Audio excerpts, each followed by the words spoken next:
You ever stumble into something that feels like it shouldn't exist? Welcome to the world of analog horror, where the past isn't just nostalgic, it's terrifying.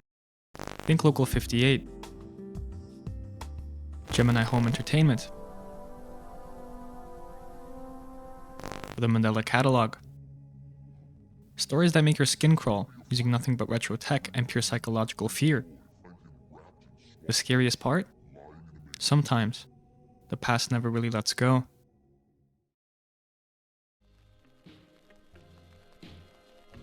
Analog horror has exploded on YouTube, bringing us countless stories that are as engaging as they are unsettling.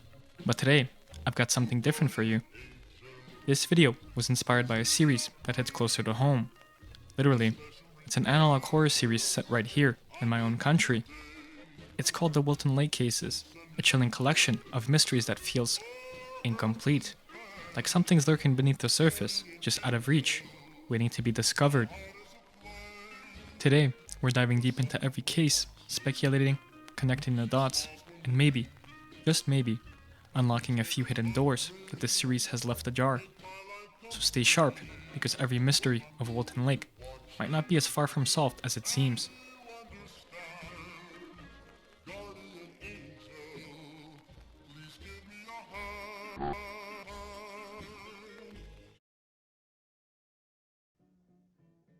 The first video in the Wilton Lake Cases that we'll be breaking down is simply called Hunting.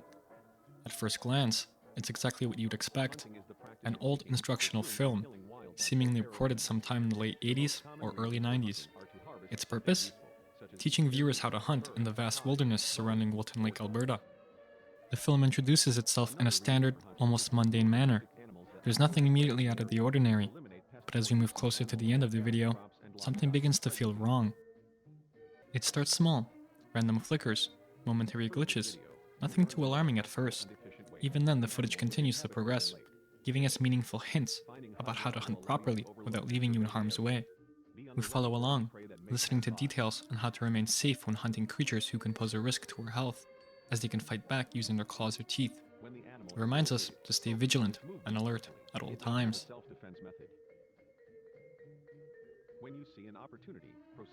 As we continue, something occurs that leaves a small sense of tension. Then, down the center of the animal with a sharp object and strip the meat from the bone.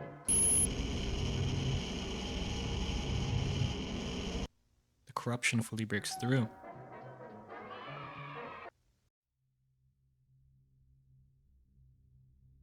The screen distorts, and then an unsettling instruction appears. Sharpening your nails will allow you to cut deep into their soft flesh. As if that wasn't disturbing enough, the film follows up with something even stranger. An instruction to climb inside.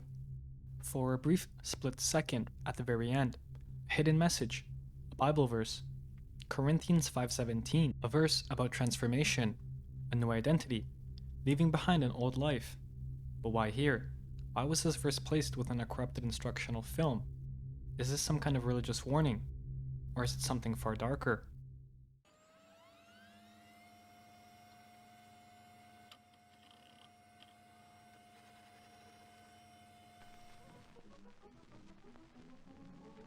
Is this film detailing something sinister? A message hidden within the corruption? Preparing someone for the unthinkable? Could this be a warning about a cult? An entity lurking within Wilton Lake? Unfortunately, there's not enough to go on, but one thing's clear. There's something deeply unsettling about this town, and if we want answers, we need to move forward. The next film in the Wilton Lake Cases might hold the key to unlocking the truth.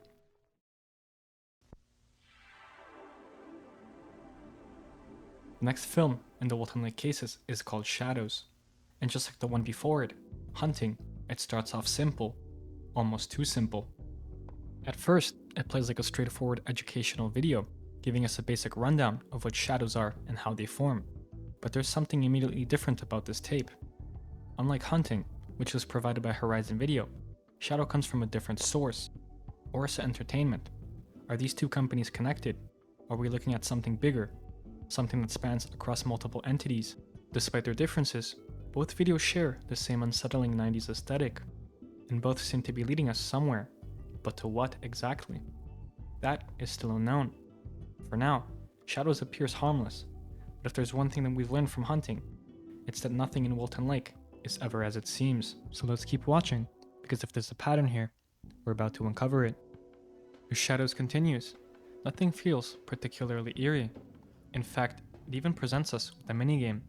Something playful, almost comforting. Guess the shadow. First up, a football.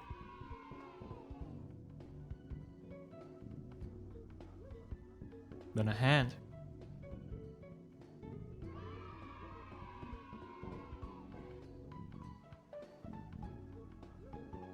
And finally, wait, a chair? That's not right.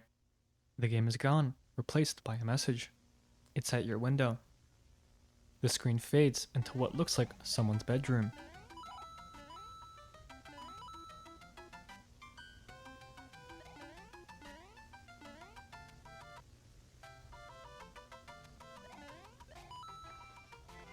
And then it begins.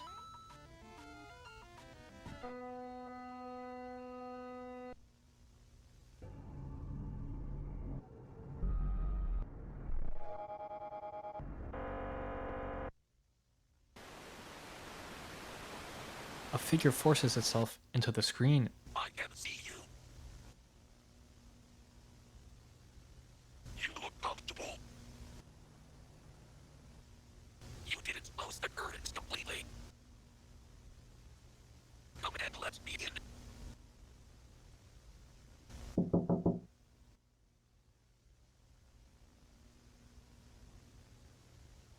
He tells us he's already inside. And then, the video reveals something far worse. A missing boy, Michael. No body was ever found. Only one thing remained in his home that night. A hollowed out husk, skin belonging to a man named Jerry Westfield, a hunter from Wilton Lake. Strange, isn't it? Just after reviewing a film about hunting, we learn of a man, a hunter, who was found like this. Could this be a coincidence? Or something else at play? Could Jerry have become something after watching the footage? Or worse, could something have taken him? Michael may have seen it before he vanished. He left behind a few pictures. Images of a shadowy figure watching him from different spots around his home. And then, the final picture. A face, twisted, warped. The last thing Michael ever saw. A team was later sent to investigate, and what they found was pure horror.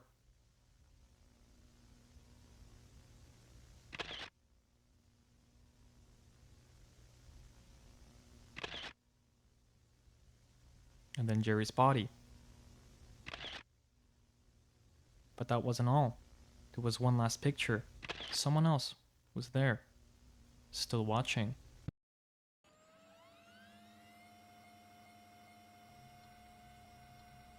A lot can be taken from this video. We now have connections, clear patterns forming between what has occurred, what may still be lurking in Wilton Lake. Whatever it is, it seems to be searching, looking for something, or someone.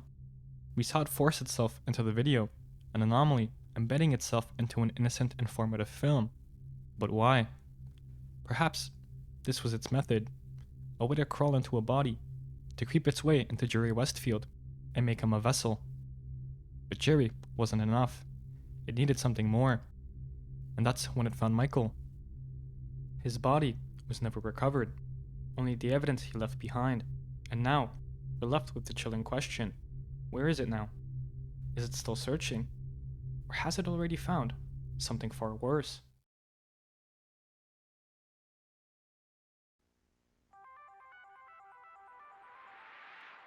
The final video in our 3-part series is known as AI. Unlike the others, this one greets us in an eerily personal way, by asking our name. It seems we aren't alone in this experience. Someone else is playing. A boy, Chris, who based on his answers, appears to only be 12 years old. The premise behind AI is deceptively simple. a console claiming to provide the perfect game tailored just for you based on your answers. It starts off normal, tame, a pattern we've come to expect from this series.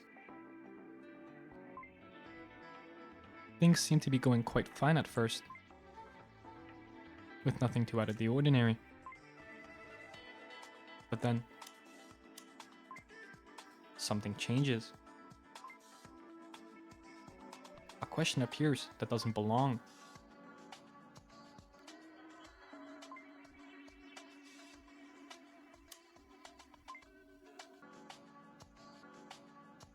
Wait, what? Why would this even be asked? And more importantly, why is this directed at a 12-year-old child? More strange questions follow about God, about free will. But when Chris tries to answer, something isn't right. No matter what he chooses, the console won't let him continue. It forces him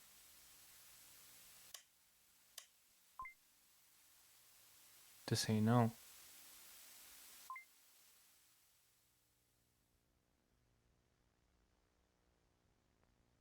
Your creator is going to remove the bacteria, a spreading virus of the earth.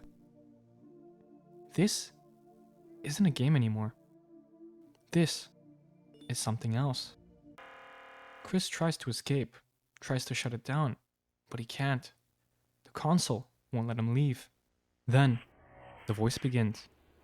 Twisted, unnatural, demonic. And Chris is left trapped, forced to experience whatever comes next.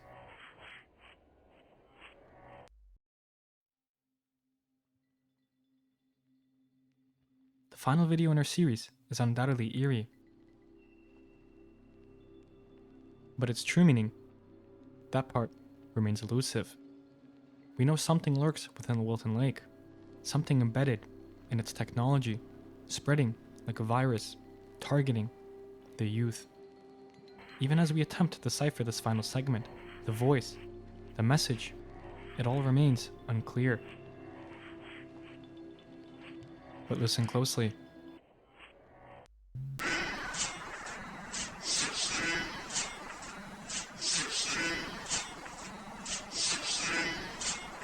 Do you hear it? The voice. It almost sounds like it's saying 16. If that's true, then who or what is this number signifying? Could it represent a date? Perhaps a number of sacrifices? Whatever the hidden meaning behind this video is, my real question is, why does it seek control over Wilton Lake?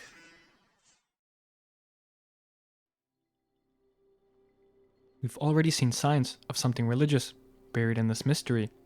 A deity that claims to rebirth those who follow it.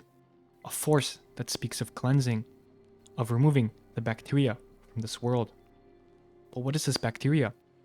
Is it humanity itself? Is it a symbol for those who refuse to believe? Could this be a warning, an omen of the end? Or are we witnessing something far worse? A revelation, a force preparing the world for its final reckoning. And although we are left with speculation, I have to say this series is by far one of the most fascinating and unsettling I've ever come across on YouTube. I truly wonder what plagues the town of Wilton Lake, but unfortunately, it seems we may never know, as the series has been postponed, leaving us with only questions about this town's mystery. Whether this religious deity will return is something we can only assume. But if it does, what will it bring with it? So to everyone who stayed with me until the end, I encourage you to check out the Wilton Lake Cases for yourselves. Maybe, just maybe, the creator of this incredible universe, Valix, will someday fill us in on how to finally close the case behind Wilton Lake. And if this mystery does continue, you know I'll be back with a sequel. Thank you all for watching. This was Nightfuel, and I hope you have a good evening and good night.